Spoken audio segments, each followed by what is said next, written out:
Երբ Սանի հոգեբուժարանի պահակները մտան երկրորդ հարկի անկյունային պալատ, նրանք գտան մի բան, որը 30 տարի թաքցրել էին նույնիսկ ամենամոտ ազգականներից։ Կեղտոտ ներքնակի տակ, ճաքած հատակի տախտակների մեջ, պառկած էր փոքրիկ նոթատետր, կապույտ կոշտ կազմով։ Էջերը լի էին դողդոջուն տառերով գրված խոստովանություններով, որոնք սկսվում էին միշտ նույն նախադասությունով. «Ես դոնարան եմ, ես խելագար չեմ»։ Բայց ամենասարսափելին այն էր, որ վերջին գրառումը արված էր ոչ թե 1990-ականներին, այլ 2006 թվականին։ 20 տարի։ 20 տարի մի կին, որին ամբողջ Խորհրդային Միությունը ճանաչում էր որպես Կովկասի գերուհի, ապրում էր ցեմենտե պատերի մեջ, որտեղ ձմռանը ջերմաստիճանը իջնում էր 0-ից ներք, իսկ ամռանը խեղդող խոնավությունը վերածում էր պալատները գերեզմանների։ Ով էր այն մարդը, որ ստորագրեց նրա տեղափոխման թուղթը, գիտենալով, որ սա մահավճիռ է։ Ինչու՞։ Ընտանիքը չփրկեց նրան, երբ դեռ ժամանակ կար։ Եվ ամենակարևորը, ինչու այդ նոթատետրը հայտնվեց միայն 2012 թվականին, երբ արդեն ուշ էր ճշմարտությունը պարզելու համար։ 1967 թվականի ամառ ամբողջ Երանը խելագարվեց մի երիտասարդ դերասանուհու համար, ում անունը դեռս անծանոթ էր լայն հանրությանը։ Դոնարա Մկրտչյանը, 24 տարեկան աղջիկ Կիրովականի շրջանից, ստացավ այն, ինչի մասին երազում էր յուրաքանչյուր խորհրդային դերասանուհի։ Լեոնիդ Գայդայի հեռագիրը եկավ անսպասելի, ինչպես կայծակը պարզ երկնքից։ Դուք ընտրված եք Նինայի դերի համար։ Նկարահանումները սկսվում են սեպտեմբերին Կովկասում։ Նրա մայրը, Արփենիկ Մկրտչյանը, երբ կարդաց այդ տողերը, առաջին անգամ իր կյանքում լաց եղավ ուրախությունից։ Հայրը, Սուրեն Մկրտչյանը, ով աշխատում էր Երանի ավտոմեքենաների գործարանում, գնաց Հարաններին պատմելու, որ իր դուստրը կնկարվի Մոսկվայի ամենահայտնի ռեժիսորի ֆիլմում։ Բայց ոչ ոք չգիտեր, որ այդ հեռագիրը ոչ թե սկիզբն էր փառքի, այլ առաջին քայլը դեպի անդունդ, որտեղից վերադարձ չէր լինելու։ Նկարահանումները Կովկասի գերուհու համար անցան Կրիմում Ադլերում, 1967 թվականի աշնանը։ Դոնարան էկրանին երում էր միայն մի քանի րոպե, բայց այդ րոպեները բավական էին, որպեսզի նրա դեմքը հիշեն միլիոնավոր մարդիկ։ Նինա, գեղեցիկ Կովկասուհին, ում համար մրցում են 3 տղամարդ։ Նրա աչքերը լի էին այնպիսի կենդանությամբ, որ թվում էր, էկրանից դուրս կգա կսկսի պարել։ Երբ ֆիլմը դուրս եկավ 1968 թվականի ապրիլին, Դոնարա Մկրտչյանը արթնացավ հայտնի։ Փողոցում մարդիկ շրջվում էին նրա հետից, երեխաները խնդրում էին ավտոգրաֆ, իսկ հայ ֆիլմի ռեժիսորները սկսեցին առաջարկել նոր դերեր։ Նա ստացավ բնակարան Կոմիտասի պողոտայում, 2 սենյականոց, պատուհաններով դեպի օպերայի թատրոն։ Ամեն առավոտ նա արթնանում էր երաժշտության ձայներից, որոնք գալիս էին փողոցից, զգում էր, որ կյանքը վերջապես սկսվել է։ Բայց ինչ-որ մեկը արդեն նայում էր նրան ստվերից, սպասելով իր պահին։ 1969 թվականին Դոնարան ամուսնացավ։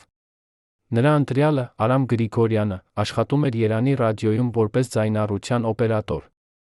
Նա էր այն մարդը, ով առաջին անգամ ասաց Դոնարային, որ նրա ձայնը պետք է լսեն ոչ միայն էկրանին, այլ ռադիոյում։ Հարսանիքը կայացավ Արարատ ռեստորանում, 200 հյուրերի ներկայությամբ։ Դոնարան հագել էր սպիտակ զգեստ, որը կարել էր Մոսկվայի լավագույն դերձակը, իսկ նրա մազերը զարդարված էին բնական ծաղիկներով։ Բոլորը խոսում էին, թե ինչպիսի գեղեցիկ զույգ են նրանք, ինչպիսի երջանիկ ապագա ունեն։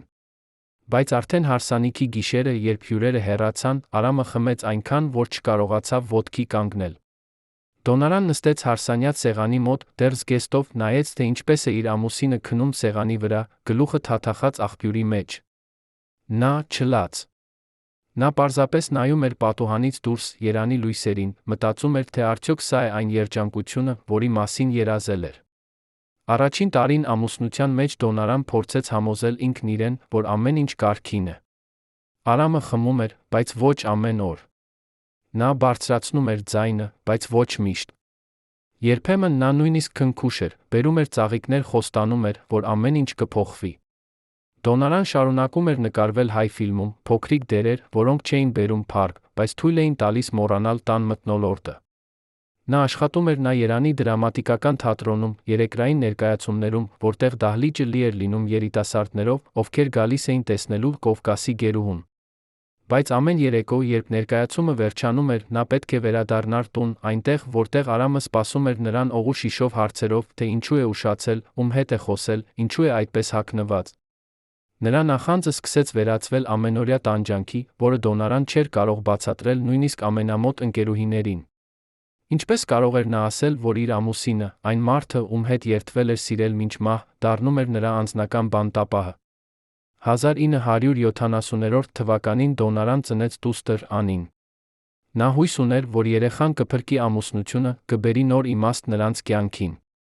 Առաջին ամիսները Արամը իսկապես փոխվեց, դադարեց խմել, օգնում էր երեխային խնամել, նույնիսկ երգում էր նրան օրորոցային։ Բայց երբ Անին դարձավ 6 ամսական, հին սովորությունները վերադարձան։ Արամը սկսեց մեղադրել Դոնարային, որ նա ավելի շատ ժամանակ է անցկացնում երեխայի հետ, քան իր հետ։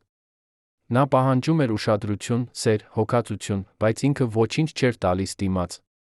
Դոնարան սկսեց նիհարել, նրա աչքերի տակ հայտնվեցին մութ շրջանակներ, իսկ ժպիտը, որը երբեմն լուսավորում էր էկրանները, այժմ երում էր միայն ներկայացումների ժամանակ։ Թատրոնի գրիմյորները նկատում էին, որ նրանք ավելի ու ավելի շատ ժամանակ են ծախսում Դոնարայի դեմքի վրա կապույտ բծերը ծածկելու համար, բայց ոչ ոք չէր հարցնում, թե որտեղից են դրանք։ Խորհրդային Միությունում ընտանեկան խնդիրները համարվում էին անձնական, ոչ ոք չուներ իրավունք միջամտել։ Դոնարան մնաց մենակ իր ցավի հետ, այդ մենակությունը սկսեց կերել նրա հոգին ներսից։ Բայց ամենավատը դեռ առաջ էր։ 1972 թվականին, երբ Անին դարձավ 2 տարեկան, Դոնարան սկսեց լսել ձայներ։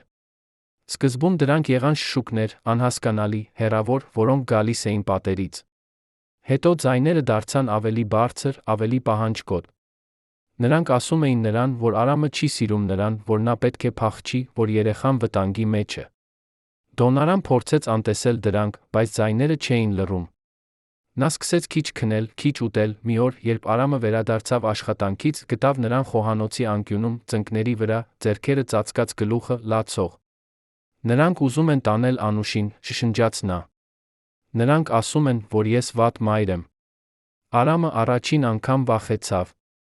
Նա կանչեց Դոնարայի մորը, նրանք միասին տարան նրան Երանի հոգեբուժական դիսպանսեր։ Բժիշկը, պարոն Հարությունյանը, լսեց նրա ախտանիշները, գրեց ախտորոշում՝ սկիզոֆրենիա, պարանոիդ տիպ։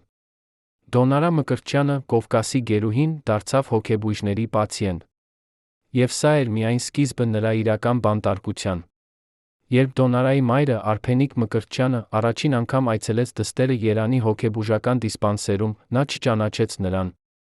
Ոչ թե այն իմաստով, որ Դոնարան ֆիզիկապես փոխվել էր, այլ այն իմաստով, որ նրա աչքերում այլևս չկար այն կրակը, որը երբեմն վառում էր էկրանները։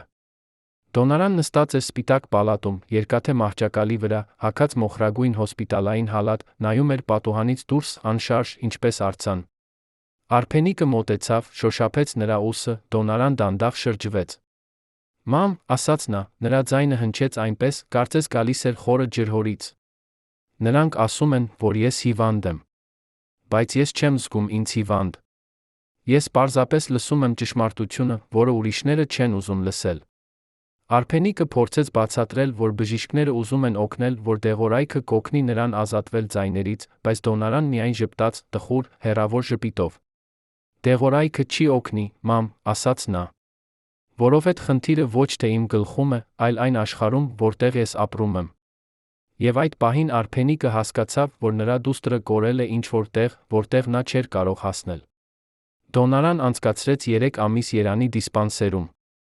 Նրան տվեցին ամինազին հալոպերիդոլ, ծանր հակահոգեբանական դեղեր, որոնք պետք է դադարեցնեին ձայները։ Բայց դեղերը բերեցին նա կողմնակի ազդեցություններ, Դոնարան սկսեց դողալ, նրա ձեռքերը շարժվում էին անգամ, իսկ լեզուն երբեմն դուրս էր ցցվում բերանից։ Այս ախտանիշները հայտնի էին որպես էքստրապիրամիդալ խանգարումներ, բայց Դոնարայի համար դրանք նշանակում էին, որ նա այլևս չէր կարող վերահսկել իր սեփական մարմինը։ Երբ նա վերադարձավ տուն 1973 թվականի գարնանը, Արամը նայեց նրան, ասաց. «Դու այլևս նույնը չես»։ Եվ նա ճիշտ էր ասում։ Դոնարան այլևս չէր կարող նկարվել, նրա դեմքը դողում էր կամերայի առաջ, իսկ ձայնը կորցրել էր իր նախկին երաժշտականությունը։ Թատրոնը նույնպես դադարեցրեց նրան հրավիրել, ռեժիսորները վախենում էին, որ նա կարող է խանգարել ներկայացումը։ Դոնարա Մկրտչյանը, երբեմնի աստղը, դարձավ անտեղի իր սեփական կյանքում։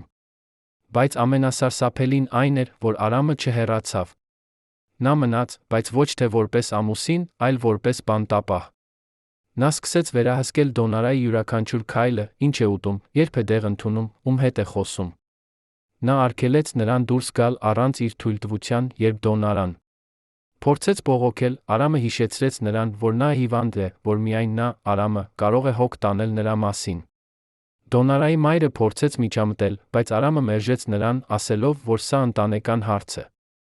Անուշը, փոքրիկ Անին, աճում էր այդ թունավոր մթնոլորտում, Դոնարան ամեն օր տեսնում էր, թե ինչպես է իր դուստրը սովորում վախենալ հորից, ինչպես է նա թաքնվում անկյունում, երբ Արամը բարձրացնում է ձայնը։ Դոնարան ուզում էր փախչի, բայց ուր։ Նրա բոլոր ընկերները հեռացել էին, վախենալով նրա խելագարությունից, իսկ ընտանիքը համարում էր, որ նա պետք է մնա ամուսնու հետ, երեխայի համար։ Դոնարան ընկավ որոգայթի մեջ, որտեղից ելք չկար։ 1976 թվականին Դոնարայի վիճակը վատթարացավ։ Ձայները վերադարձան, ավելի բարձր, ավելի պահանջկոտ։ Նրանք ասում էին նրան, որ Արամը ուզում է սպանել նրան, որ նա պետք է պաշտպանի ինքն իրեն։ Մի գիշեր, երբ Արամը քնած էր, Դոնարան վերցրեց խոհանոցային դանակ, մտավ ննջասենյակ։ Նա կանգնեց մահճակալի մոտ, նայեց իր ամուսնու քնած դեմքին, ձայները գոչեցին «Արա այն հիմա, մինչ ուշ չէ»։ Բայց Դոնարան չկարողացավ։ Նա գցեց դանակը հատակին, սկսեց լալ, այնքան բարձր, որ արթնացրեց Արամին։ Երբ նա տեսավ դանակը, նա հասկացավ, թե ինչ էր տեղի ունեցել։ Առավոտյան նա կանչեց շտապ օգնություն, Դոնարային տարան հոսպիտալ, այս անգամ ոչ թե Երանի դիսպանսեր, այլ Սանի հոգեբուժական հիվանդանոց։ Եվ այդտեղ նա մնաց։ Ոչ թե 3 ամիս, ինչպես առաջին անգամ, այլ 20 տարի։ Սանի հոգեբուժական հիվանդանոցը գտնվում էր Սան քաղաքից դուրս, լճի ափին, բայց ոչ այն գեղեցիկ մասում, որտեղ զբոսաշրջիկները լողանում էին։ Այն կառուցված էր 1950-րդ թվականներին, որպես հատուկ ռեժիմի հաստատություն, որտեղ պահում էին այն պացիենտներին, ովքեր համարվում էին վտանգավոր հասարակության համար։ Շենքը եղել է երկհարկանի, մոխրագույն աղյուսից, պատուհաններով, որոնց վրա կային երկաթե ցանցեր։ Ներսում միշտ մութ էր, նույնիսկ ցերեկը, որովհետև պատուհանները փոքր էին կեղտոտ։ Ձմռանը ջեռուցումը աշխատում էր միայն մի քանի ժամ օրը, իսկ ամռանը խեղդող խոնավությունը վերածում էր պալատները գոլորշու լոգանքների։ Բայց ամենավատը մարդիկ էին։ Սանի հիվանդանոցում աշխատում էին բուժքույրեր բժիշկներ, ովքեր երկար ժամանակ առաջ կորցրել էին ցանկացած կարեկցանք իրենց պացիենտների նկատմամբ։ Նրանց համար Դոնարան էր պարզապես պացիենտ համար 36-1 անուն երկար ցուցակում։ Երբ Դոնարային առաջին անգամ բերեցին Սան, նա դեռ հույս ուներ, որ սա ժամանակավոր է։ Նա մտածում էր, որ մի քանի շաբաթ հետո Արամը կգա կտանի նրան տուն։ Բայց շաբաթները դարձան ամիսներ, իսկ ամիսները տարիներ։ Արամը այցելեց նրան միայն 2 անգամ առաջին տարում, 2 անգամներն էլ նա ասաց նույն բանը՝ դու պետք է մնաս այստեղ, մինչ ապաքինվես։ Բայց Դոնարան գիտեր, որ նա երբեք չի ապաքինվի, որովհետև նրան չէին բուժում։ Նրան պարզապես պահում էին։ Դեղերը, որոնք նրան տալիս էին, այնքան ուժեղ էին, որ նա անցկացնում էր օրերի մեծ մասը քնած կամ կիսաքնած վիճակում։ Երբ նա փորձեց բողոքել, բուժքույրերը ասացին, որ եթե նա չընդունի դեղերը կամավոր, նրանք կկատարեն ներարկում ուժով։ Եվ նրանք արեցին դա մի քանի անգամ, մինչ Դոնարան սովորեց լռել ընդունել այն, ինչ տալիս էին։ 1988 թվականին Խորհրդային Միությունը սկսեց փլուզվել։ Հայաստանում սկսվեցին ցույցեր Ղարաբաղի համար, անկախության համար, ազատության համար։ Բայց Սանի հիվանդանոցում ոչինչ չփոխվեց։ Դոնարան լսում էր ռադիոյից հեռավոր ձայները, որոնք խոսում էին նոր դարաշրջանի մասին, բայց նրա համար ժամանակը կանգ էր առել։ Նա շարունակում էր ապրել նույն պալատում, նույն մարդկանց հետ, ովքեր նույնպես կորցրել էին իրենց կյանքերը այդ պատերի մեջ։ Կար մի կին, Գայանեն, ով հավատում էր, որ նա թագուհի է, որ մի օր նրա թագավորությունը կգա փրկելու նրան։ Կար մի տղամարդ, Վահանը, ով ամեն օր նստում էր պատուհանի մոտ, հաշվում էր ծառերը, միշտ նույն թիվը, միշտ նույն կարգով։ Եվ կար Դոնարան, կինը, ով երբեմն եղել էր Կովկասի գերուհին, բայց այժմ պարզապես մի ուրվական, ում անունը մոռացել էին նույնիսկ նրանք, ովքեր երբեմն սիրել էին նրան։ Ինչու՞։ Ոչ ոք չփրկեց նրան։ Ինչու՞։ Հասարակությունը, որը երբեմն ծափահարել էր նրան, այժմ լռում էր։ Եվ ամենակարևորը, ինչ էր տեղի ունենում Անուշի հետ, փոքրիկ աղջկա, ով մեծանում էր առանց մոր։ 1991 թվականի ձմեռը Հայաստանում եղավ ամենածանր տասնամյակների մեջ։ Երկիրը նոր անկախություն էր ստացել, բայց դա բերեց ոչ թե ազատություն, այլ քաոս։ Էլեկտրաէներգիան անջատված էր օրական 20 ժամ, գազ չկար, իսկ ջեռուցումը դադարել էր գործել նույնիսկ հիվանդանոցներում։ Սանի հոգեբուժական հաստատությունում ջերմաստիճանը ձմռանը իջնում էր -10 աստիճանի։ Պացիենտները քնում էին հագած բոլոր հագուստները, որ ունեին, ծածկվում էին բարակ, պատռված վերմակներով։ Շատերը հիվանդանում էին թոքաբորբով, բայց դեղորայք չկար։ Մի քանիսը մահացան այդ ձմեռը, բայց նրանց մարմինները մնացին դահլիճում մի քանի օր, որովհետև ոչ ոք չգիտեր, թե ինչ անել դրանց հետ։ Դոնարան տեսավ այդ ամենը, նրա մեջ ինչ-որ բան կոտրվեց։ Նա դադարեց խոսել։ Նա դադարեց ուտել։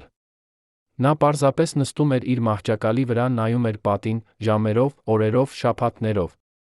Բուժքույրերը նկատեցին, որ Դոնարան անցնում է կատատոնիկ վիճակի, բայց նրանք ոչինչ չարեցին։ Նրանք ուղղակի շարունակեցին տալ նրան դեղերը, ավելի ու ավելի շատ, մինչ Դոնարան դարձավ ինչ-որ մեկը, ով շնչում էր, բայց չէր ապրում։ Նրա մայրը, Արփենիկը, փորձեց այցելել նրան, բայց ճանապարհները փակ էին ձյունից, նա չկարողացավ հասնել Սան։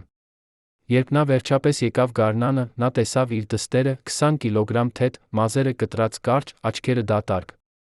Արփենիկը ծնկի եկավ նրա առաջ, լաց եղավ, բայց Դոնարան նույնիսկ չշարժվեց։ Նա չճանաչեց իր մորը։ Նա չճանաչեց ոչ ոքի։ Արփենիկը գնաց գլխավոր բժշկի մոտ, աղաչեց, որ թույլ տա տանել Դոնարային տուն, բայց բժիշկը մերժեց։ Նա վտանգավոր է, ասաց նա։ Եթե մենք նրան արձակենք, նա կարող է վնաս հասցնել ինքն իրեն կամ ուրիշներին։ Արփենիկը հարցրեց, բայց նա իմ դուստրն է, ես կարող եմ հոգ տանել նրա մասին։ Բժիշկը միայն ուսերը թոթվեց։ Սա ոչ թե ձեր որոշումն է, այլ պետության, ասաց նա։ Եվ Արփենիկը հասկացավ, որ նա կորցրել է իր դստերը ոչ թե հիվանդության պատճառով, այլ համակարգի պատճառով, որը չէր հոգում անհատական ողբերգությունների մասին։ 1994 թվականին Արամը ներկայացավ Սանի հիվանդանոց, ոչ թե այցելելու Դոնարային, այլ բերելու թղթեր ամուսնալուծության համար։ Նա ասաց, որ չի կարող ավելի սպասել, որ նա ուզում է սկսել նոր կյանք։ Դոնարան նստած էր նրա դիմաց, անշարժ, երբ Արամը մեկնեց թղթերը, նա նայեց դրանց, առանց հասկանալու, թե ինչ են դրանք։ Բուժքույրը, ով ներկա էր, ասաց Արամին, որ Դոնարան չի կարող ստորագրել, որովհետև նա անգործունակ է։ Արամը բարկացավ։ Ուրեմն ինչպես ես կարող ամուսնալուծվել, հարցրեց նա։ Բուժքույրը բացատրեց, որ նա պետք է դիմի դատարան ստանա որոշում, որը հայտարարում է Դոնարային անգործունակ, այնուհետ նա կարող է ամուսնալուծվել առանց նրա համաձայնության։ Արամը արեց հենց այդպես։ 1995 թվականին Դոնարա Մկրտչյանը պաշտոնապես դարձավ անգործունակ, նրա ամուսինը ազատվեց նրանից, առանց նույնիսկ հրաժեշտ տալու։ Անուշը, նրանց դուստրը, մնաց Արամի հետ, Դոնարան երբեք այլս չտեսավ նրան։ Բայց կար մեկը, ով չմոռացավ Դոնարային։ 1998 թվականին Երանի մի լրագրող, Նարինե Պետրոսյանը, որը աշխատում էր Ազգ թերթում, լսեց պատմություն մի կնոջ մասին, ով երբեմն եղել է հայտնի դերասանուհի, բայց այժմ մոռացված էր Սանի հիվանդանոցում։ Նարինեն որոշեց գրել հոդված։ Նա գնաց Սան, խոսեց բժիշկների հետ, տեսավ Դոնարային, այն, ինչ նա տեսավ, ցնցեց նրան։ Դոնարան նստած էր պալատում, միայնակ, հագած կեղտոտ հալատ, նայում էր պատուհանից դուրս, դեպի Սանա լիճը, որը փայլում էր արի տակ։ Երբ Նարինեն մոտեցավ, ներկայացավ, Դոնարան դանդաղ շրջվեց, նայեց նրան։ Դուք եկել եք ինձ տանելու տուն, հարցրեց նա։ Նարինեն չգիտեր, թե ինչ պատասխանել։ Նա միայն ասաց, ես եկել եմ պատմելու ձեր պատմությունը։ Դոնարան ժպտաց, տխուր, հեռավոր ժպիտով։ Իմ պատմությունը, ասաց նա։ Իմ պատմությունը վերջացավ շատ ժամանակ առաջ։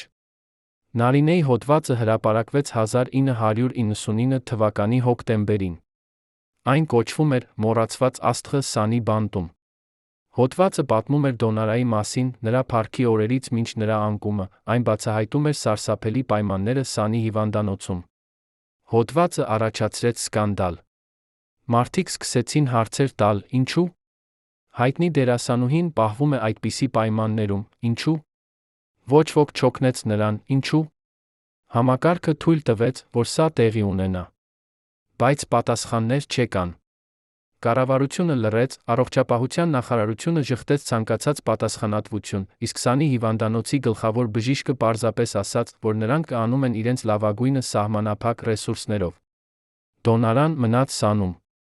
Ոչ ոք չեկավ փրկելու նրան։ Ոչ ոք չվերցրեց նրան տուն։ Նա պարզապես շարունակեց գոյություն ունենալ այդ պատերի մեջ, մոռացված, անտեսված, կորած։ 2000-րդ թվականին Հայաստանը սկսեց դանդաղ վերականգնվել։ Էլեկտրաէներգիան վերադարձավ, տնտեսությունը սկսեց աճել, մարդիկ սկսեցին նորից երազել ապագայի մասին։ Բայց Սանի հիվանդանոցում ոչինչ չփոխվեց։ Դոնարան դեռ այնտեղ էր, այժմ 50 տարեկան, նրա մազերը ամբողջովին ջերմակ, նրա դեմքը ծածկված կնճիռներով, որոնք պատմում էին տասնամյակների ցավի մասին։ Նա այլևս չէր խոսում։ Նա այլևս չէր լսում ձայներ։ Նա պարզապես գոյություն ուներ, օր առ օր, շաբաթ առ շաբաթ, տարի առ տարի։ Եվ երբ 2012 թվականին Նարինե Պետրոսյանը վերադարձավ Սան, 14 տարի հետո, նա գտավ Դոնարային նույն պալատում, նույն մահճակալի վրա, նայելով նույն պատուհանից դուրս։ Բայց այս անգամ, երբ Նարինեն մոտեցավ, Դոնարան չշրջվեց։ Նա չպատասխանեց։ Նա պարզապես շարունակեց նայել դեպի լիճը, անշարժ, լուռ, կորած իր սեփական աշխարհում, որտեղ ոչ ոք չէր կարող հասնել նրան։ Եվ Նարինեն հասկացավ, որ Դոնարա Մկրտչյանը, Կովկասի գերուհին, արդեն մեռել էր, ոչ թե ֆիզիկապես, այլ ներսից, որ այն, ինչ մնացել էր, պարզապես թաղված էր կենդանի այդ ցեմենտե գերեզմանում։ Ինչու՞։ Նա երբեք չազատվեց։ Ո՞վ էր պատասխանատու նրա 20 տարվա տառապանքի համար։ Եվ ամենակարևորը, քանի՞ Դոնարա կա դեռ Հայաստանում մոռացված, անտեսված, կորած համակարգի մեջ, որը չի հոգում իր ամենախոցելի քաղաքացիների մասին։ 2002 թվականի աշնանը Սանի հոգեբուժական հիվանդանոցի տնօրենը, Արմեն Սարգսյանը, ստացավ անսովոր հեռախոսազանգ Երանից։ Զանգող կինը ներկայացավ որպես Մարիամ Ավագյան, նախկին բուժքույր, ով աշխատել էր Սանում 1988-ից մինչ 1991 թվականները։ Նրա ձայնը դողում էր, երբ նա ասաց, ես պետք է խոստովանեմ ինչ-որ բան, որը 30 տարի պահել եմ գաղտնի։ Արմենը միացրեց ձայնագրիչը, առանց Մարիամին ասելու, այն, ինչ նա լսեց հաջորդ 20 րոպեների ընթացքում, փոխեց ամեն ինչ։ Մարիամը պատմեց, թե ինչպես 1990 թվականին Դոնարա Մկրտչյանի ամուսինը, Արամ Գրիգորյանը, եկավ հիվանդանոց, հանդիպեց գլխավոր բժշկի հետ փակ դռների հետում։ Նա լսեց, թե ինչպես Արամը դրեց սեղանի վրա ծանր ծրար, փաթաթված թերթում, ասաց, սա ձեզ համար է, եթե համոզվեք, որ նա երբեք չվերադառնա տուն։ Մարիամը չտեսավ, թե որքան գումար կար այդ ծրարում, բայց նա տեսավ բժշկի դեմքի արտահայտությունը, այն ժպիտը, որը ասում էր, որ գործարքը կնքված է։ Հետո Արամը ավելացրեց, նա վտանգավոր է իմ դստեր համար։ Եթե նա վերադառնա, նա կարող է սպանել մեզ բոլորիս։ Բժիշկը գլուխ թափեց, ասաց, մի անհանգստացեք, մենք կհոգանք, որ նա մնա այստեղ այնքան, որքան անհրաժեշտ է։ Մարիամը լռեց 30 տարի, բայց այժմ, երբ նա ինքը հիվանդ էր, գիտեր, որ շատ ժամանակ չունի, նա ուզում էր, որ ճշմարտությունը դուրս գա։ Արմեն Սարգսյանը նստեց իր գրասենյակում, ձայնագրիչը դեռ աշխատում էր, հասկացավ, որ նա պահում է ապացույց, որը կարող էր ոչնչացնել ամբողջ հաստատության համբավը։ Բայց նա գիտեր, որ եթե այդ ապացույցը երբե հրապարակվի, դա կնշանակի, որ Դոնարա Մկրտչյանը ոչ թե հիվանդության պատճառով էր բանտարկված, այլ գումարի դիմաց։ Ո՞վ էր այն բժիշկը, ով ընդունեց կաշառքը։ Ինչու։ Մարիամը սպասեց 30 տարի, որպեսզի խոսի։ Եվ ամենակարևորը, քանի՞ այլ Դոնարա կային, ում ազատությունը վաճառվել էր ամենաբարձր գնով առաջարկողին։ Դոնարայի օրերը Սանում անցնում էին միատեսակ ռիթմով, որը կոտրում էր ցանկացած մարդու հոգին։ Առավոտյան ժամը 6-ին բուժքույրերը մտնում էին պալատ, արթնացնում էին պացիենտներին, բարձր ձայնով, երբեմն ծեծելով մահճակալների երկաթե ցանցերը մետաղյա գավազաններով։ Դոնարան արթնանում էր ոչ թե այդ աղմուկից, այլ ներքին ժամացույցից, որը տասնամյակների ընթացքում սովորել էր կանխատեսել ամեն ինչ։ Նա վեր էր կենում, գնում էր ընդհանուր լվացարան, որտեղ 10 կին կիսվում էին 2 լվացարաններով, 1 զուգարանով, առանց դռների։ Ջուրը սառը էր, միշտ, նույնիսկ ամռանը, Դոնարան սովորել էր լվանալ իր դեմքը ձեռքերը 3 վայրկյանում, ավելի արագ, քան ուրիշները, որպեսզի խուսափի հերթից։ Հետո նա վերադառնում էր պալատ, սպասում էր նախաճաշին, մանանեխով ջրաշոր, որը երբեմն ուներ փոքրիկ մսի կտորներ, բայց հիմնականում պարզապես ջուր էր աղ։ Դոնարան ուտում էր դանդաղ, շատ դանդաղ, որովհետև սա միակ բանն էր, որը նա կարող էր վերահսկել իր կյանքում։ Նա կարող էր որոշել, թե որքան արագ կուտի, թե որ կտորը կուտի առաջինը, այդ փոքրիկ ընտրությունները տալիս էին նրան ազատության զգացում, որը ուրիշ ոչ մի տեղ չէր գտնում։ Ցերեկները Դոնարան անցկացնում էր ընդհանուր դահլիճում, մեծ սենյակ, որտեղ 20 կամ 30 պացիենտ նստում էին աթոռների վրա կամ հատակին անում էին ոչինչ։ Հեռուստացույց կար, բայց այն աշխատում էր միայն երբեմն, երբ էլեկտրաէներգիան չէր անջատվում, նույնիսկ այն ժամանակ ցույց էր տալիս միայն մի քանի ալիք, հիմնականում լուրեր, հին ֆիլմեր։ Դոնարան երբեք չնայում էր հեռուստացույցին։ Նա նստում էր պատուհանի մոտ, նայում էր դեպի Սանա լիճը, որը փոխվում էր ամեն օր, երբեմն կապույտ, երբեմն մոխրագույն, երբեմն փայլում էր ալի տակ, ինչպես հսկահայելի։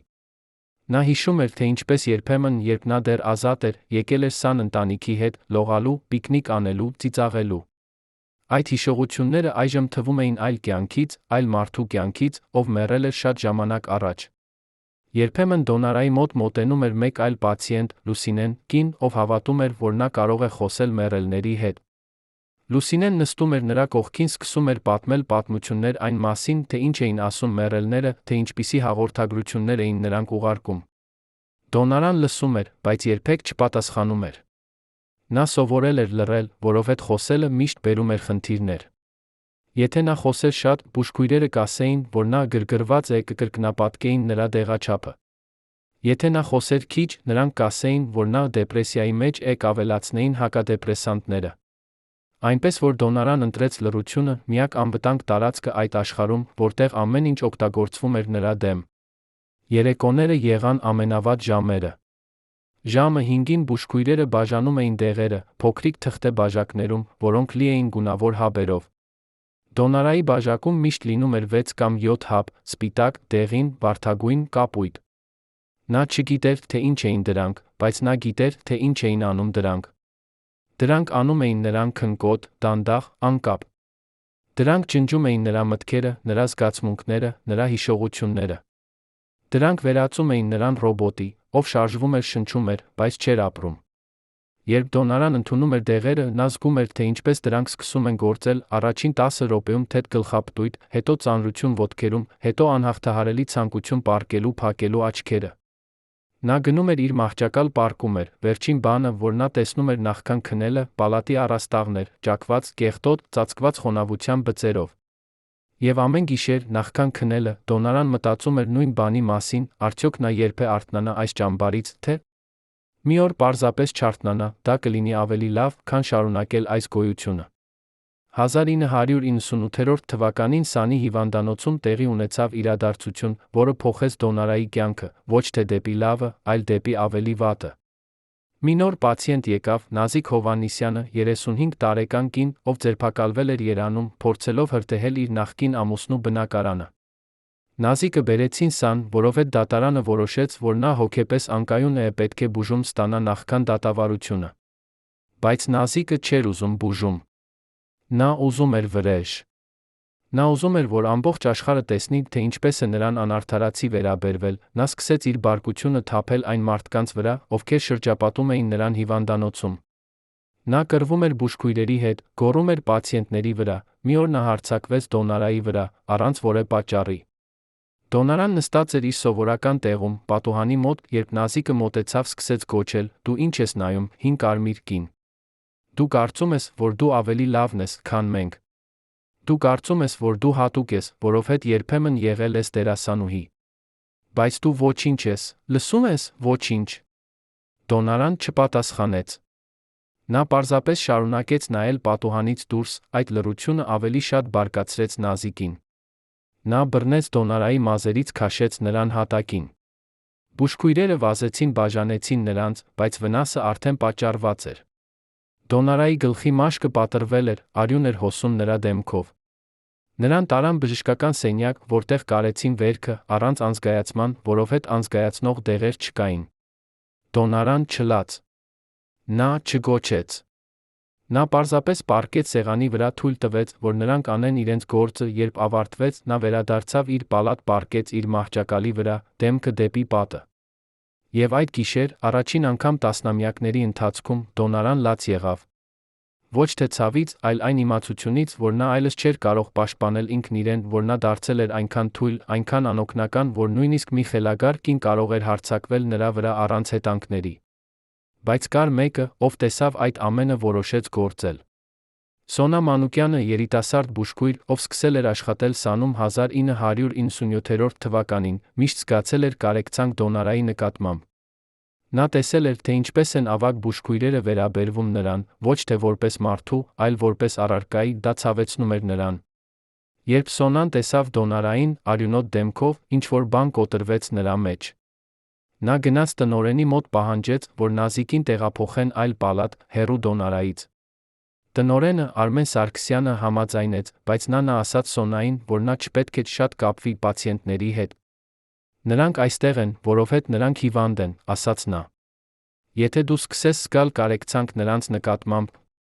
դու չես կարող անել քո աշխատանքը։ Բայց Սոնան արդեն կապված էր։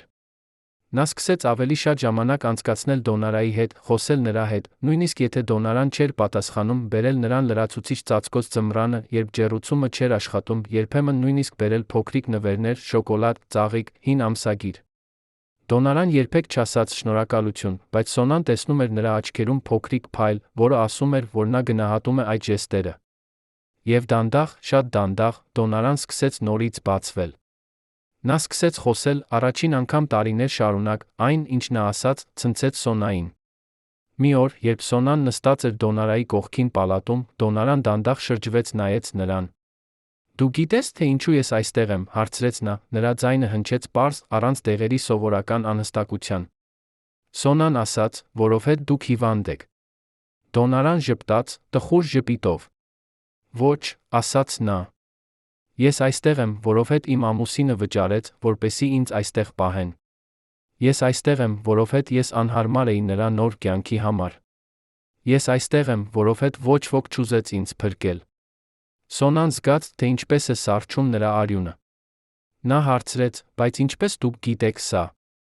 Դոնորան ասաց, ես լսեցի նրանց խոսակցությունը, բժշկի Արամի, երբ նրանք կարծում էին, որ ես քնած եմ։ Ես լսեցի ամեն ինչ։ Բայց ով կհավատար ինձ։ Ես խելագար եմ, հիշում ես։ Խելագարների խոսքերը չեն հաշվի առնվում։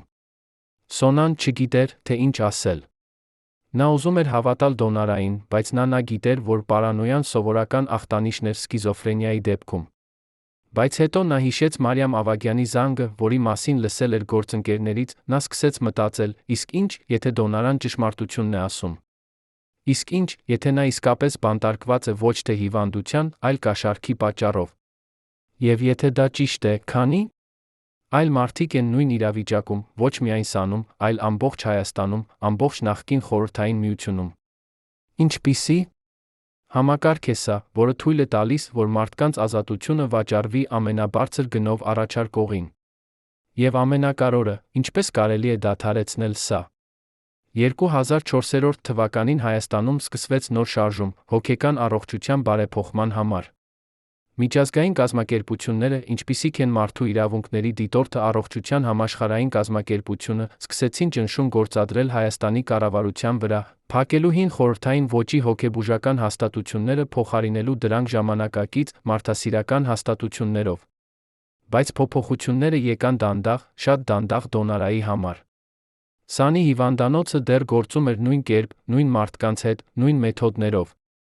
Միակ տարբերությունն այն էր, որ այժմ միջազգային տեսուչները երբեմն այցելում էին ստուգելու պայմանները։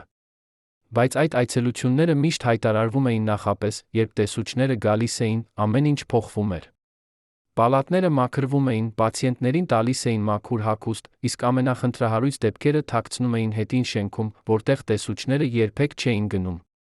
Դոնորան միշտ մնում էր իր պալատում այդ այցելությունների ժամանակ, նստած իր մահճակալի վրա, նայելով պատուհանից դուրս, երբ տեսուչները անցնում էին նրա կողքով, նրանք տեսնում էին միայն հանգիստ, լուռ կին, ով թվում էր լավ խնամված։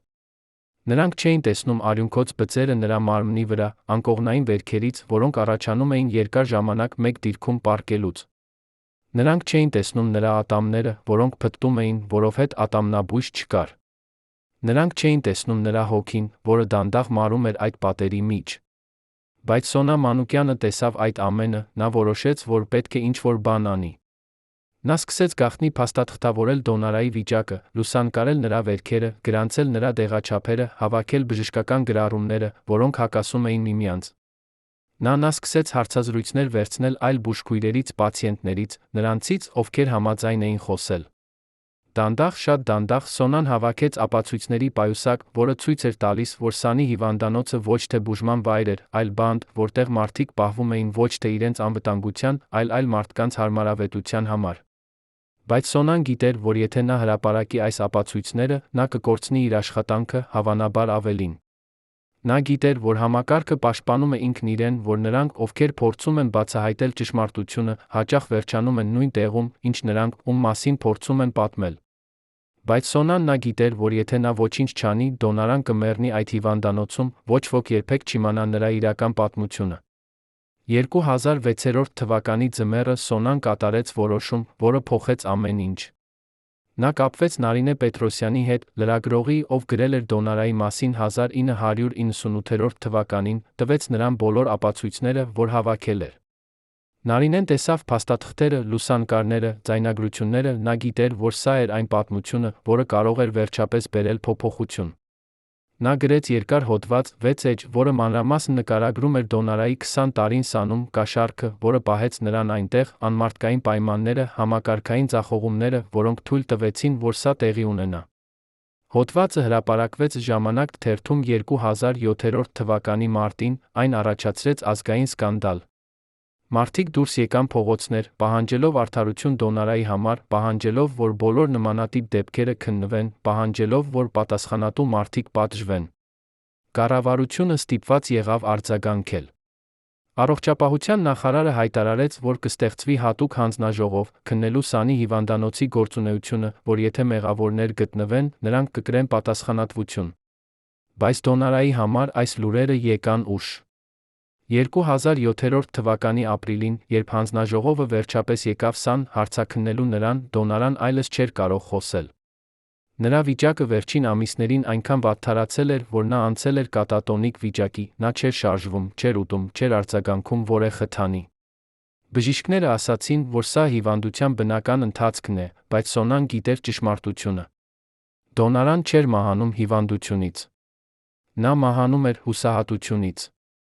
Նա մահանում էր այն գիտակցությունից, որ նույնիսկ երբ ճշմարտությունը դուրս եկավ, ոչինչ չփոխվեց նրա համար։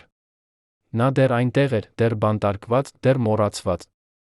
Հանձնաժողովի անդամները նստեցին Դոնարայի մահճակալի մոտ, փորձեցին խոսել նրա հետ, բայց նա չպատասխանեց։ Նա միայն նայում էր առաստաղին, դատարկ, անշարժ աչքերով, նրանք հասկացան, որ նրանք ուշացել են։ Նրանք ուշացել էին 20 տարի։ Հանձնաժողովի հաշվետվությունը հրապարակվեց 2007 թվականի հունիսին։ Այն հաստատեց, որ Դոնարա Մկրտչյանը անարդար բանտարկվել է Սանի հիվանդանոցում, որ կաշառք վճարվել է նրան այնտեղ պահելու համար, որ համակարգային ձախողումներ եղել են բոլոր մակարդակներում՝ բժշկական, վարչական, իրավական։ Հաշվետվությունը առաջարկեց մի շարք բարեփոխումներ, ներառյալ անկախ վերահսկողություն հոգեբուժական հաստատությունների նկատմամբ, պացիենտների իրավունքների ավելի լավ պաշտպանություն, քրեական պատասխանատվություն նրանց համար, ովքեր չարաշահում են համակարգը։ Բայց հաշվետվությունը նա ասաց, որ շատ ուշ է Դոնարայի համար։ Նրա վիճակը անդառնալի էր, նա երբեք չէր կարող վերականգնվել այն տարիներից, որ անցկացրել էր բանտարկության մեջ։ Հաշվետվությունը ավարտվեց մի նախադասությամբ, որը մնաց շատերի հիշողության մեջ. Դոնարա Մկրտչյանի պատմությունը պետք է ծառայի որպես զգուշացում մեզ բոլորի համար, թե ինչ է տեղի ունենում, երբ մենք թույլ ենք տալիս, որ համակարգերը դառնան ավելի կարևոր, քան մարդիկ, ում նրանք պետք է ծառայեն։ Բայց ամենածանր հարցը մնաց անպատասխան։ Ո՞վ էր այն բժիշկը, ով ընդունեց կաշառքը 1990 թվականին։ Հանձնաժողովը փորձեց պարզել, բայց բոլոր փաստաթղթերը, որոնք կարող էին նույնականացնել նրան, անհետացել էին։ Մարիամ Ավագյանը, բուժքույրը, ով խոստովանել էր 2002 թվականին, մահացել էր 2005 թվականին, նախքան նա կարողանար վկայություն տալ հանձնաժողովին։ Արամ Գրիգորյանը, Դոնարայի նախկին ամուսինը, ժխտեց ցանկացած մեղադրանք, ասաց, որ նա պարզապես փորձել է պաշտպանել իր դստերը վտանգավոր մորից։ Եվ Սանի հիվանդանոցի գլխավոր բժիշկը, ով պաշտոնավարել էր 1990 թվականին, արդեն թոշակի էր գնացել, ապրում էր Ռուսաստանում, որտեղ հայկական իրավասությունը չէր կարող հասնել նրան։ Այնպես որ ճշմարտությունը մնաց թաղված, ինչպես Դոնարայի կյանքը, ոչ ոք երբեք չկրեց պատասխանատվություն այն հանցագործության համար, որը կատարվել էր նրա դեմ։ Ինչու՞։ Արդարությունը միշտ գալիս է ուշ։ Ինչու՞։ Համակարգը պաշտպանում է իր սեփական մարդկանց, նույնիսկ երբ նրանք մեղավոր են։ Եվ ամենակարևորը, քանի այլ դոնարական դեռ այնտեղ, սպասելով, որ ինչ-որ մեկը հիշի նրանց, որ ինչ-որ մեկը գա փրկելու նրանց, նախքան շատ ուշ լինելը։ 2008 թվականի աշնանը Սանի հոգեբուժական հիվանդանոցի հին արխիվում գտնվեց փաստաթուղթ, որը 30 տարի պառկել էր փոշու տակ, մոռացված, անտեսված, թաքնված։ Սա եղավ բժշկական ամսագիր կապույտ կոշտ կազմով, որի վրա գրված էր «Պացիենտ համար 36, Մկրտչյան Դոնարա, 1976 թվական»։ Ամսագիրը վարել էր առաջին բժիշկը, ով ընդունել էր Դոնարային, այն պարունակում էր մանրամասն գրառումներ նրա վիճակի մասին, ամեն օր, ամեն շաբաթ, ամեն ամիս։ Բայց ամենաշոկային բանը եղավ մի գրառումը 1990 թվականի փետրվարից։ Այնտեղ բժիշկը գրել էր. «Պացիենտը ցույց է տալիս զգալի բարելավում։ Հալյուցինացիաները դադարել են, տրամադրությունը կայուն է, վարքագիծը համապատասխանում է նորմին։ Առաջարկում եմ արձակել 2 շաբաթվա ընթացքում, արտաբուժական հսկողության ներքո»։ Բայց Դոնարան երբեք չարձակվեց։ Հաջորդ գրառումը, որը արված էր 2 շաբաթ հետո, ասում էր. «Ընտանիքը պահանջել է, որ պացիենտը մնա հիվանդանոցում անորոշ ժամկետով։ Տնօրենի որոշմամբ արձակումը հետաձգվել է»։ Եվ հետո, ոչինչ։ Ոչ մի բացատրություն, ոչ մի հիմնավորում, ոչ մի բժշկական պատճառ։ Պարզապես մի նախադասություն, որը դատապարտեց Դոնարայինս 20 տարի բանտարկության։ Ով էր այն տնօրենը, ով կայացրեց այդ որոշումը։ Ինչու՞։ Բժիշկը չբողոքեց, երբ նրա բժշկական կարծիքը անտեսվեց։ Եվ ամենակարևորը, քանի այլ պացիենտներ կային, ում բուժումը հաջող էր, բայց ում ազատությունը մերժվեց ոչ բժշկական պատճառներով։ Դոնարայի մարմինը 2008 թվականին դարձել էր ապրող վկայություն տասնամյակների անտեսման։ Նրա ողնաշարը կորացել էր, տարիներ շարունակ մեկ դիրքում պառկելուց, նա այլևս չէր կարող ուղիղ կանգնել։ Նրա ոտքերը ծածկված էին խոցերով, որոնք երբեք չբուժվեցին, յուրաքանչյուր քայլ էր տանջանք։ Նրա ատամները գրեթե բոլորը թափվել էին, նա կարող էր ուտել միայն հեղուկ կամ փափկացված սնունդ։ Բայց ամենասարսափելին նրա աչքերն էին։ Երբեմն փայլուն, լի կյանքով աչքերը, որոնք երբեմն լուսավորել էին էկրանները, այժմ դատարկ էին, ինչպես 2 խոր ջրհորներ, որոնց հատակը չէր երում։ Երբ Սոնա Մանուկյանը նայում էր այդ աչքերին, նա տեսնում էր ոչ թե մարդու, այլ ուրվականի, ով երկար ժամանակ առաջ հրաժարվել էր պայքարից, պարզապես սպասում էր վերջին։ Սոնան փորձեց խոսել Դոնարայի հետ, փորձեց հասնել նրան, բայց Դոնարան այլևս չէր արձագանքում։ Նա նստում էր իր մահճակալի վրա, ժամերով, օրերով, միակ շարժումը, որ նա անում էր, եղավ դանդաղ շնչառությունը, որը բարձրացնում իջեցնում էր նրա կուրծքը։ Բժիշկները ասացին, որ սա վերջն է, որ Դոնարայի օրգանիզմը պարզապես դադարում է գործել, որ նա հավանաբար չի ապրիս 1 տարի։ Բայց կար մեկը, ով չէր ուզում ընդունել այս վճիռը։ Անի Գրիգորյանը, Դոնարայի դուստրը, ով այժմ 38 տարեկան էր, ապրում էր Երանում, երբեք չէր տեսել իր մորը 1995 թվականից հետո։ Նրա հայրը Արամը արգելել էր նրան այցելել Սան, ասելով, որ մայրը վտանգավոր է, որ ավելի լավ է, եթե Անին հիշի նրան այնպիսին, ինչպիսին եղել է նախքան հիվանդությունը։ Բայց երբ Անին կարդաց Նարինե Պետրոսյանի հոդվածը 2007 թվականին, ինչ-որ բան կոտրվեց նրա մեջ։ Նա հասկացավ, որ իր հայրը ստել էր նրան ամբողջ կյանքը, որ նրա մայրը ոչ թե վտանգավոր հիվանդ էր, այլ զոհ, համակարգի, ընտանիքի, հասարակության։ Անին որոշեց գտնել իր մորը, նույնիսկ եթե դա նշանակում էր դավաճանել իր հորը։ Նա գնաց Սան 2008 թվականի հոկտեմբերին, առաջին անգամ 13 տարում, երբ նա տեսավ Դոնարային, նա չճանաչեց նրան։ Այս ծեր, նիհար, կոտրված կինը չէր նման այն գեղեցիկ, ժպտացող կնոջը, ում լուսանկարները Անին պահում էր իր սենյակում։ Անին մոտեցավ մահճակալին, շշնջաց. «Մամ, ես Անին եմ, քո դուստրը»։ Դոնարան դանդաղ շրջվեց, նայեց նրան, մի վայրկյան, միայն մի վայրկյան, Անին տեսավ ճանաչում նրա աչքերում։ Դոնարայի շուրթերը շարժվեցին, կարծես փորձելով ասել ինչ-որ բան, բայց ձայն չեկավ։ Հետո աչքերը նորից դատարկվեցին, Դոնարան շրջվեց դեպի պատուհանը, դեպի Սանա լիճը, որը փայլում էր հեռվում։ Անին սկսեց կանոնավոր այցելել իր մորը, ամեն շաբաթ, երբեմն 2 անգամ շաբաթը։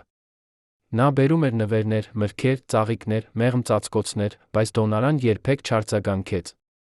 Անին նստում էր նրա կողքին, պատմում էր իր կյանքի մասին, իր աշխատանքի մասին որպես ուսուցչուհի, իր ամուսնու մասին, իր երեխաների մասին, Դոնարայի թոռների, ում նա երբեք չէր տեսել։ Անին պատմում էր այս ամենը, հույս ունենալով, որ ինչ-որ տեղ խորը ներսում Դոնարան լսում է, որ այդ խոսքերը հասնում են նրան։ Բայց Դոնարան մնում էր անշարժ, լուռ, կորած իր սեփական աշխարհում։ Մի օր Անին բերեց հին ֆոտոալբոմ, լի լուսանկարներով Դոնարայի փառքի օրերից։ Նա բացեց ալբոմը, սկսեց ցույց տալ լուսանկարները, Դոնարանը Կովկասի գերուհու նկարահանումների ժամանակ, Դոնարան թատրոնում, Դոնարան իր հարսանիքին։ Երբ Անին հասավ մի լուսանկարին, որտեղ Դոնարան պահում էր փոքրիկ Անուշին, նորածին երեխային, Դոնարայի աչքերից սկսեց հոսել արցունք։ Դա եղավ առաջին արձագանքը, որ Անին տեսավ ամիսներ շարունակ։ Անին բռնեց իր մոր ձեռքը, սկսեց լալ, նրանց երկուսի համար, կորցրած տարիների համար, այն կյանքի համար, որը նրանք երբեք չունեցան միասին։ Եվ այդ պահին Անին հասկացավ, որ նույնիսկ եթե Դոնարան չէր կարող խոսել, նույնիսկ եթե նա չէր կարող շարժվել, նա դեռ այնտեղ էր, ներսում, թաղված տասնամյակների ցավի դեղերի տակ, բայց դեռ ապրող։ 2009 թվականին Հայաստանի կառավարությունը վերջապես որոշեց փակել Սանի հոգեբուժական հիվանդանոցը։ Շենքը հին էր, վտանգավոր, այլս չէր համապատասխանում ժամանակակից ստանդարտներին։ Պացիենտները պետք է տեղափոխվեին Երան, նոր հիվանդանոց, որը կառուցվել էր միջազգային դոնորների օգնությամբ, որը խոստանում էր մարդասիրական պայմաններ, ժամանակակից բուժում։ Բայց տեղափոխությունը պետք է լիներ աստիճանական, Դոնարան եղավ վերջին խմբի մեջ, այն պացիենտների, ովքեր համարվում էին ամենաբարդ դեպքերը։ Անին պայքարեց, որպեսզի իր մայրը տեղափոխվի ավելի շուտ, բայց բյուրոկրատիան դանդաղ էր, ամիսները անցան առանց որևէ առաջընթացի։ Մինչդեռ Սանի հիվանդանոցում պայմանները դառնում էին ավելի վատ։ Անձնակազմը կրճատվում էր, բյուջեն նվազում էր, պացիենտները մնում էին ավելի ու ավելի քիչ խնամքով։ Դոնարան սկսեց կորցնել քաշը, արդեն այնքան նիհար, որ նրա ոսկորները երում էին մաշկի տակ։ Նա դադարեց ուտել, բուժքույրերը ստիպված էին կերակրել նրան ուժով, բացելով նրա բերանը, մղելով ներս հեղուկ սնունդ։ Բժիշկները ասացին Անուշին, որ եթե Դոնարան չտեղափոխվի շուտով, նա կմեռնի Սանում, որ դա կլինի ամոթ ամբողջ համակարգի համար։ Վերջապես, 2010 թվականի մարտին, Դոնարա Մկրտչյանը տեղափոխվեց Երան, նոր հոգեբուժական կենտրոն, որը կոչվում էր Նոր հույս։ Տեղափոխությունը եղավ դժվար, Դոնարան չէր կարող քայլել, նրան տարան ընձեռնափայտով։ Երբ շտապ օգնության մեքենան մտավ Երան, Անին սպասում էր դռների մոտ, արցունքներով աչքերում, սրտում հույսով, որ այս նոր վայրը կփրկի իր մորը։ Նոր կենտրոնը իսկապես տարբեր էր։ Պալատները մաքուր էին, լուսավոր, պատուհանները մեծ էին առանց երկաթե ցանցերի։ Անձնակազմը վերապատրաստված էր ժամանակակից մեթոդներով, նրանք վերաբերվում էին պացիենտներին ոչ թե որպես բանտարկյալների, այլ որպես մարդկանց, ովքեր կարիք ունեին օգնության։ Դոնարային տեղավորեցին մեկ անձնական պալատում, առաջին անգամ 34 տարում, Անին զարդարեց այն լուսանկարներով, ծաղիկներով, փափուկ բարձերով։ Բժիշկները սկսեցին նոր բուժում, նվազեցնելով հին դեղերը, որոնք տասնամյակներ շարունակ թունավորել էին Դոնարայի օրգանիզմը, ավելացնելով ֆիզիոթերապիա, զբաղվածության թերապիա, հոգեբանական աջակցություն։ Դանդաղ, շատ դանդաղ, Դոնարան սկսեց ցույց տալ փոքրիկ բարելավման նշաններ։ Նա սկսեց ուտել ինքնուրույն, նա սկսեց շարժել իր ձեռքերը, մի օր նա նույնիսկ ժպտաց, առաջին անգամ տարիներ շարունակ։ Բայց վնասը, որը պատճառվել էր 34 տարվա բանտարկության ընթացքում, եղավ չափազանց խոր, որպեսզի ամբողջովին բուժվի։ Դոնարայի ուղեղը, որը տասնամյակներ շարունակ ենթարկվել էր ծանր հակահոգեբանական դեղերի, այլս չէր կարող գործել նորմալ կերպով։ Նրա հիշողությունը եղավ խորտակված, նա հիշում էր իր մանկությունը, հիշում էր Կովկասի գերուհու նկարահանումները, բայց չէր հիշում վերջին 20 տարին։ Երբ Անին հարցնում էր նրան Սանի մասին, Դոնարան նայում էր նրան շփոթված աչքերով, կարծես Անին խոսում էր այլ մարդու մասին։ Բժիշկները բացատրեցին, որ սա պաշտպանական մեխանիզմ է, ուղեղը ջնջել է այն հիշողությունները, որոնք չափազանց ցավոտ էին կրելու համար։ Դոնարան նա չէր կարող խոսել երկար ժամանակ, նրա ձայնը թույլ էր, նա հոգնում էր մի քանի նախադասությունից հետո։ Բայց ամենակարևորը, Դոնարան կորցրել էր ցանկացած հույս կամ երազանք ապագայի համար։ Երբ Անին հարցնում էր նրան, թե ինչ է ուզում անել, երբ ավելի լավ զգա, Դոնարան պարզապես ասում էր. «Ես ուզում եմ հանգիստ»։ Նա չէր ուզում վերադառնալ թատրոն, չէր ուզում տեսնել հին ընկերներին, չէր ուզում նույնիսկ լսել իր հին ֆիլմերի մասին։ Նա պարզապես ուզում էր լինել մենակ, լուռ, մոռացված։ Եվ Անին հասկացավ, որ նույնիսկ եթե նրա մայրը ֆիզիկապես փրկվել էր սանից, նրա հոգին դեռ այնտեղ էր, բանտարկված այն պատերի մեջ, որոնք երբեք չէին թողնի նրան ազատ։ 2011 թվականի ամռանը Անի Գրիգորյանը կատարեց որոշում, որը փոխեց նրա կյանքը, նրա մոր կյանքը։ Նա որոշեց տանել դոնարային տուն, իր սեփական տուն Երանում, որտեղ նա կարող էր խնամել նրան անձամբ։ Բժիշկները զգուշացրեցին, որ սա կլինի դժվար, դոնարան կարիք ուներ մշտական բժշկական հսկողության, հատուկ դեղորայքի, պրոֆեսիոնալ խնամքի։ Բայց Անին պնդեց։ Նա ասաց, որ իր մայրը արդեն բավական ժամանակ անցկացրել է հաստատություններում, որ եթե նա պետք է մեռնի, ավելի լավ է մեռնել տանը, ընտանիքի շրջապատում, քան սառը հիվանդանոցային պալատում։ Անին վերափոխեց իր տան մի սենյակը, հատուկ դոնարայի համար, տեղադրեց բժշկական մահճակալ, թթվածնի սարք, բոլոր անհրաժեշտ սարքավորումները։ Նա վարձեց մասնագետ բուժքույր, ով գալիս էր ամեն օր, նա ինքը սովորեց, թե ինչպես տալ ներարկումներ, ինչպես փոխել վիրակապեր, ինչպես կերակրել դոնարային, երբ նա չէր կարող ինքը ուտել։ Երբ դոնարան առաջին անգամ եկավ Անուշի տուն, նա նայեց շուրջը, շփոթված, վախեցած։ Բայց հետո նա տեսավ պատուհանից դուրս ծառերը, երկինքը, փողոցը, որտեղ երեխաները խաղում էին, ինչ-որ բան փոխվեց նրա դեմքի արտահայտության մեջ։ Դա չէր ժպիտ, բայց դա եղավ հանգստություն, առաջին անգամ տասնամյակներ շարունակ։ Հաջորդ 2 տարիները դոնարան ապրեց Անուշի տանը, հանգիստ, խաղաղ կյանքով, որը նա երբեք չէր երազել հնարավոր։ Նա արթնանում էր ամեն առավոտ արի լույսից, որը մտնում էր նրա սենյակ, լսում էր իր թոռների ձայները, ովքեր պատրաստվում էին դպրոց։ Նա ուտում էր տնական սնունդ, ոչ թե հիվանդանոցային ջրաշոր, այլ իրական ուտեստներ, որոնք Անին պատրաստում էր սիրով։ Նա նստում էր պատշգամբում, ծածկված տաք վերմակով, նայում էր փողոցին, մարդկանց, ովքեր անցնում էին, կյանքին, որը շարունակվում էր նրանից անկախ։ Երբեմն Անին բերում էր հին ֆիլմեր, Կովկասի գերուհին, նրանք նայում էին միասին։ Դոնարան նայում էր էկրանին, այն երիտասարդ, գեղեցիկ կնոջը, ով պարում էր, ծիծաղում էր, նա չէր հավատում, որ դա երբեմն եղել է նա։ Այդ կինը թվում էր այլ մարդ, այլ կյանքից, այլ աշխարհից։ Բայց երբեմն, երբ Դոնարան լսում էր ֆիլմի երաժշտությունը, նրա ոտքերը սկսում էին շարժվել, դանդաղ, անգիտակից, կարծես մարմինը հիշում էր այն, ինչ մտքը մոռացել էր։ Եվ այդ պահերին Անին տեսնում էր փայլ իր մոր աչքերում, փոքրիկ, հեռավոր, բայց իրական։ Եվ նա հասկանում էր, որ Դոնարան դեռ այնտեղ էր, խորը ներսում, թաղված տարիների տակ, բայց դեռ ապրող, դեռ պայքարող, դեռ հույս ունեցող։ Բայց ամենակարևոր հարցը մնում էր անպատասխան։ Ինչու՞։ Դոնարա Մկրտչյանը, հայտնի դերասանուհին, ազգային կուռքը, կինը, ում սիրում էին միլիոնները, վերջացրեց իր կյանքը բանտարկված, մոռացված, կորած համակարգում, որը պետք է պաշտպաներ նրան։ Ինչու՞։ Ոչ ոք չփրկեց նրան, երբ դեռ ժամանակ կար։ Ինչու՞։ Հասարակությունը, որը երբեմն ծափահարել էր նրան, դարձավ լուր, երբ նա ամենաշատ կարիք ուներ օգնության։ Եվ ամենակարևորը, քանի՞ այլ դոնարա կան դեռ այնտեղ, Հայաստանում, նախկին Խորհրդային Միությունում, ամբողջ աշխարհում, ովքեր բանտարկված են ոչ թե իրենց հիվանդության, այլ համակարգի պատճառով, որը տեսնում է նրանց ոչ թե որպես մարդիկ, այլ որպես խնդիրներ, որոնք պետք է թաքցվեն, մոռացվեն, ոչնչացվեն։ Դոնարայի պատմությունը ոչ թե պարզապես մի կնոջ ողբերգություն է, այլ ամբողջ համակարգի ձախողման վկայություն, համակարգի, որը դեռ գոյություն ունի, դեռ գործում է, դեռ ոչնչացնում է կյանքեր ամեն օր։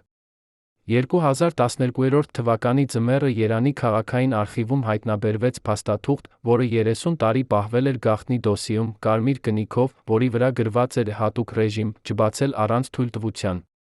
Դոսիեն պարունակում էր հեռախոսային զրույցների ձայնագրություններ, արված 1990 թվականի փետրվարին, երբ Խորհրդային Միությունը դեռ գոյություն ուներ, ԿԳԲ-ն դեռ վերահսկում էր քաղաքացիների կյանքերը։ Մի ձայնագրության մեջ լսվում էր Արամ Գրիգորյանի ձայնը, Դոնարայի ամուսինը, ով խոսում էր անծանոթ տղամարդու հետ։ Արամը ասում էր. «Ես չեմ կարող ավելի սպասել։ Նա ոչնչացնում է իմ կյանքը, իմ դստեր կյանքը։ Ինձ պետք է լուծում, ես պատրաստ եմ վճարել ցանկացած գին»։ Անծանոթ ձայնը պատասխանեց. «Կան ուղիներ»։ Սանի հիվանդանոցի տնօրենը, Գորգ Ավետիսյանը, հին ընկերն է։ Նա կարող է համոզվել, որ ձեր կինը մնա այնտեղ անորոշ ժամկետով։ Բայց դա կարժենա ձեզ 5000 ռուբլի, կանխիկ, դուք երբեք չպետք է հիշատակեք այս զրույցը։ Արամը համաձայնեց։ Հաջորդ ձայնագրությունը, որը արված էր 2 շաբաթ հետո, ցույց էր տալիս Գորգ Ավետիսյանի ձայնը, ով զեկուցում էր անծանոթ մարդուն, գործարքը կատարված է։ Կինը մնում է սանում։ Բժիշկը համաձայնվեց փոխել նրա ախտորոշումը անբուժելի վտանգավոր հասարակության համար։ Ոչ ոք չի հարցնի։ Այս ձայնագրությունները պարունակում էին անունները, ամսաթվերը, գումարները, ամեն ինչ, ինչ անհրաժեշտ էր քրեական հետաքննության համար։ Բայց դոսիեն երբեք չբացվեց պաշտոնապես, երբեք չօգտագործվեց դատարանում, երբեք չբերեց արդարություն Դոնարայի համար։ Ինչու՞։ Այս ապացույցները թաքցվեցին 30 տարի։ Ո՞վ էր այն անծանոթ մարդը, ով կազմակերպեց այս գործարքը։ Եվ ամենակարևորը, քանի՞ այլ դոսիեներ կան դեռ այդ արխիվում, լի գաղտնիքներով, որոնք կարող են փրկել կյանքեր, բայց որոնք երբեք չեն տեսնի լույսը։ Դոնարայի վերջին ամիսները Անուշի տանը անցան խաղաղ լռության մեջ։ Նրա մարմինը դանդաղ հրաժարվում էր գործելուց, սիրտը թուլանում էր, թոքերը լցվում էին հեղուկով, երիկամները դադարում էին մաքրել արյունը։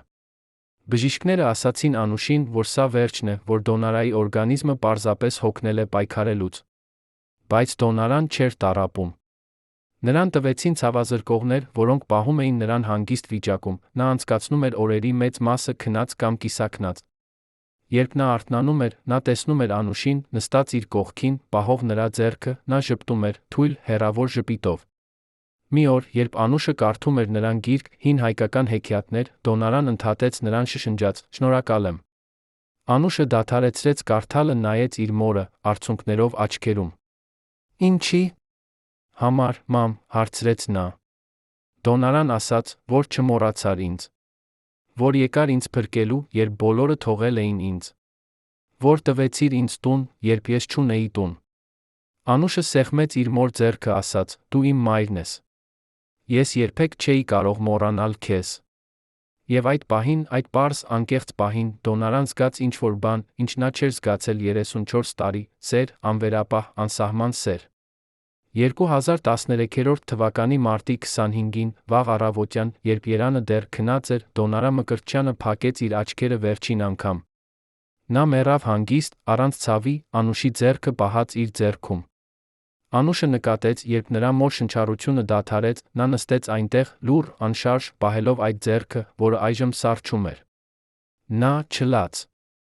Նա պարզապես նստեց, նայեց իր մոր դեմքին, որը վերջապես հանգիստ էր, վերջապես ազատ էր բոլոր այն ցավերից, որոնք տանջել էին նրան տասնամյակներ շարունակ։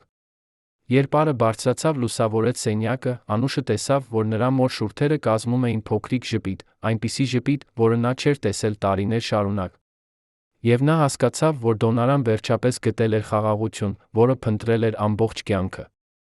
Դոնարայի թաղումը կայացավ Երանի տոկմաղ գերեզմանատանը, մի հանգիստ անկյունում, որտեղ ծառերը ստվերում էին գերեզմանները։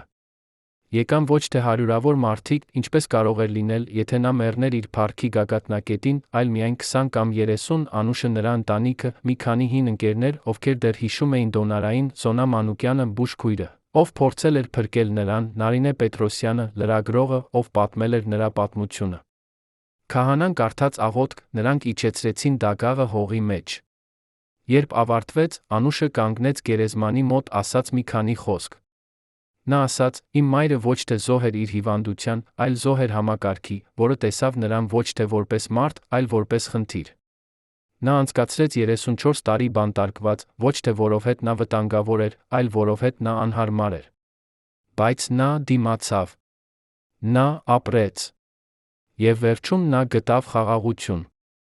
Թող նրա պատմությունը հիշեցնի մեզ, որ մենք երբեք չպետք է մոռանանք մեր ամենախոցելի մարդկանց, որ մենք երբեք չպետք է թույլ տանք, որ համակարգերը դառնան ավելի կարևոր, քան մարդիկ, ում նրանք պետք է ծառայեն։ Բայց Դոնարայի մահը չբերեց փակում նրա պատմությանը։ Հակառակը, այն բացեց նոր գլուխ, որը ստիպեց Հայաստանը դեմ առ դեմ կանգնել իր անցյալի հետ։ 2013 թվականի ապրիլին Անի Գրիգորյանը հրապարակեց գիրք «Կովկասի գերուհու իրական բանտը», որը պատմում էր նրա մոր ամբողջ պատմությունը, փառքից մինչ անկում, բանտարկությունից մինչ փրկություն։ Գիրքը դարձավ բեսթսելեր, առաջացրեց ազգային բանավեճ հոգեկան առողջության համակարգի մասին։ Մարդիկ սկսեցին կիսվել իրենց սեփական պատմություններով, ընտանիքի անդամների մասին, ովքեր նույնպես բանտարկվել էին հոգեբուժական հաստատություններում, նույնպես մոռացվել էին, նույնպես մահացել էին առանց արդարության։ Կառավարությունը ստիպված եղավ արձագանքել։ 2014 թվականին ընդունվեց նոր օրենք հոգեկան առողջության պաշտպանության մասին, որը երաշխավորում էր պացիենտների իրավունքները, արգելում էր անորոշ ժամկետով բանտարկությունը առանց կանոնավոր վերանայման, ստեղծում էր անկախ հանձնաժողով, վերահսկելու բոլոր հոգեբուժական հաստատությունները։ Օրենքը անվանվեց Դոնարայի օրենք հիշատակելու կնոջը, ով զոհվեց, որպեսզի ուրիշները չզոհվեն։ Բայց ամենակարևոր հարցը մնաց անպատասխան մինչ վերջ։ Գորգ Ավետիսյանը, Ծանի հիվանդանոցի նախկին տնօրենը, ով ընդունել էր կաշառքը 1990 թվականին, երբեք չկրեց պատասխանատվություն։ Նա մահացել էր 2006 թվականին, սրտի կաթվածից, նախքան հանձնաժողովը կարողանար հարցաքննել նրան։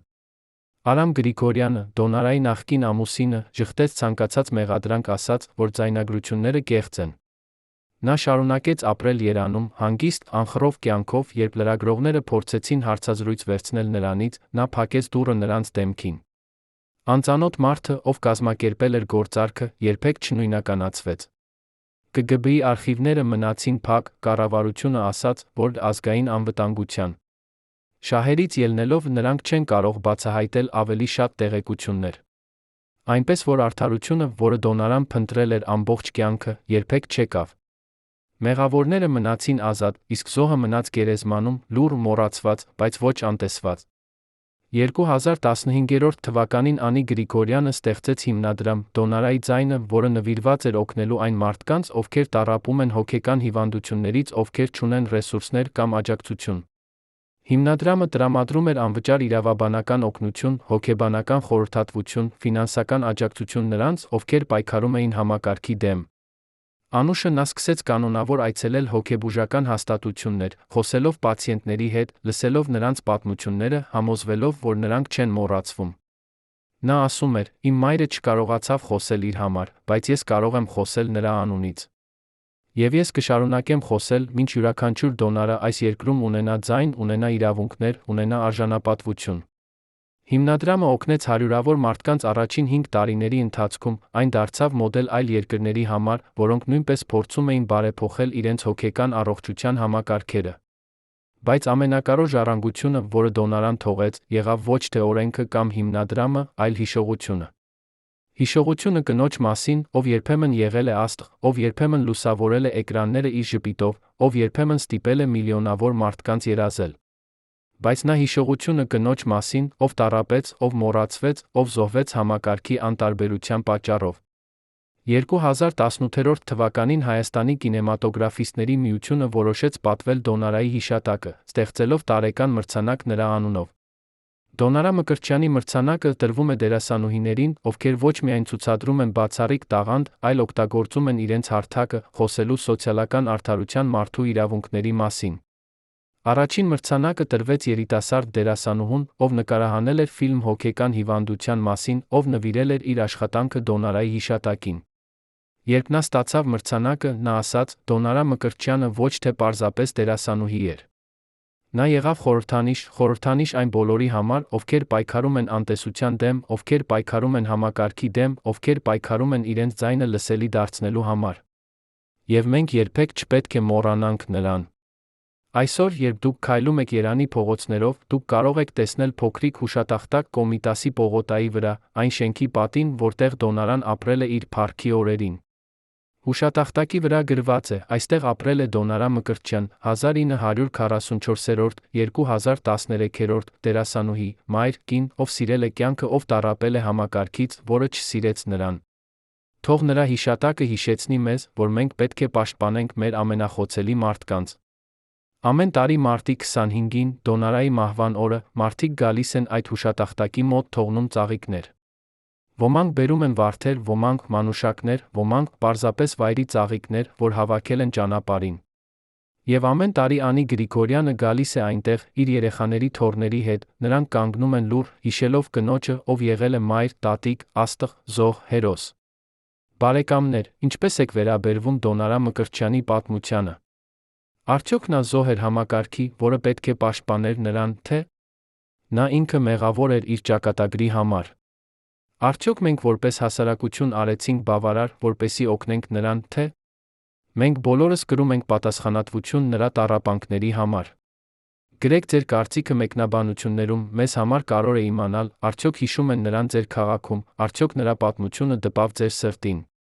Եթե այս պատմությունը ստիպեց ձեզ մտածել, եթե այն ստիպեց ձեզ զգալ, դրեք լայք ճշմարտության համար բաժանորդագրվեք մեր ալիքին, որպեսզի մենք կարողանանք շարունակել պատմել այն պատմությունները, որոնք պետք է լսվեն։